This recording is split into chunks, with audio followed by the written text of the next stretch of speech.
10th main എക്സാമിനും degree പ്രിലിംസിനൊക്കെ തയ്യാറെടുക്കുന്നവർക്ക് ഇന്ത്യയുടെ ഭൂപ്രകൃതിയെക്കുറിച്ചിട്ടുള്ള കുറച്ച് fact ഒന്ന് നോക്കാം. ലോകത്ത് ഏറ്റവും കൂടുതൽ മഴ ലഭിക്കുന്ന പ്രദേശമാണ് മൗസിൻറാം, മേഘാലയ സംസ്ഥാനത്തുള്ള മൗസിൻറാം. ഭൂമിയിലെ ഏറ്റവും നനവുള്ള പ്രദേശം എന്ന് ആദ്യം വിശേഷണം ലഭിച്ച സ്ഥലമാണ് ചിറാപുഞ്ചി. ഭൂമിയിലെ ഏറ്റവും നനവുള്ള പ്രദേശം എന്ന വിശേഷണം ആദ്യം ലഭിച്ചിട്ടുള്ള സ്ഥലമാണ് ചിറാപുഞ്ചി. ലോകത്തിലെ ഏറ്റവും കൂടുതൽ മഴ ലഭിക്കുന്ന രണ്ടാമത്തെ പ്രദേശം ചിറാപുഞ്ചിയാണ്.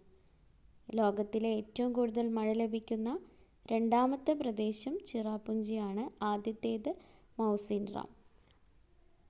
ഇവിടെ ഒരു കൺഫ്യൂഷൻ വരാൻ സാധ്യതയുള്ളത്, ലോകത്തിലെ ഏറ്റവും കൂടുതൽ മഴ ലഭിക്കുന്ന പ്രദേശം നേരത്തെ ചിറാപുഞ്ചി ആയിരുന്നു, ഇപ്പോഴാണ് മൗസിൻറാമായി മാറിയിട്ടുള്ളത്. അപ്പോൾ ആ കാര്യം ഓർക്കുക. ചിറാപുഞ്ചിക്ക് ഇപ്പോൾ പുതിയൊരു പേര് കൂടി വന്നിട്ടുണ്ട്. ചിറാപുഞ്ചിയുടെ പുതിയ പേരാണ് സോഹ്ര. ചിറാപുഞ്ചി, മൗസിൻറാം എന്നിവ സ്ഥിതി ചെയ്യുന്ന മലനിരയാണ് ഖാസി ഗാരോ കുന്നുകൾ എന്നൊക്കെ കേട്ടിട്ടുണ്ടാവില്ലേ.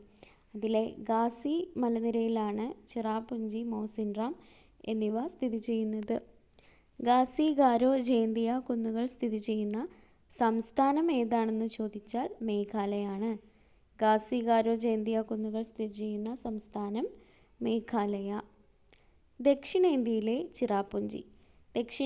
ചിറാപുഞ്ചി എന്നറിയപ്പെടുന്ന സ്ഥലം ഏതാണ്? അത് അഗുംബെ. കർണാടകയിലുള്ള അഗുംബെയാണ് ദക്ഷിണേന്ത്യയിലെ ചിറാപുഞ്ചി എന്നറിയപ്പെടുന്ന സ്ഥലം. ഇനി കേരളത്തിലെ ചിറാപുഞ്ചി എന്നറിയപ്പെടുന്ന സ്ഥലമുണ്ട്, അത് വയനാട് ജില്ലയിലെ ലക്കിടിയാണ്.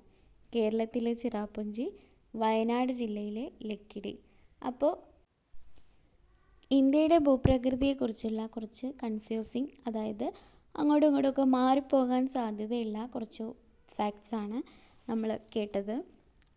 ഒന്നുകൂടെ പറയാം. ലോകത്തെ ഏറ്റവും കൂടുതൽ മഴ ലഭിക്കുന്ന പ്രദേശം മൗസിൻറാമാണ്. രണ്ടാമത്തേത് ചിറാപുഞ്ചിയാണ്. രണ്ടും സ്ഥിതി ചെയ്യുന്നത് മേഘാലയ സംസ്ഥാനത്താണ്. ഇനി ഈ മൗസിൻറാം, ചിറാപുഞ്ചി എന്നിവ സ്ഥിതി ചെയ്യുന്ന മലനിര ഏതാണെന്ന് ചോദിച്ചാൽ ഖാസി കുന്നുകളാണ്.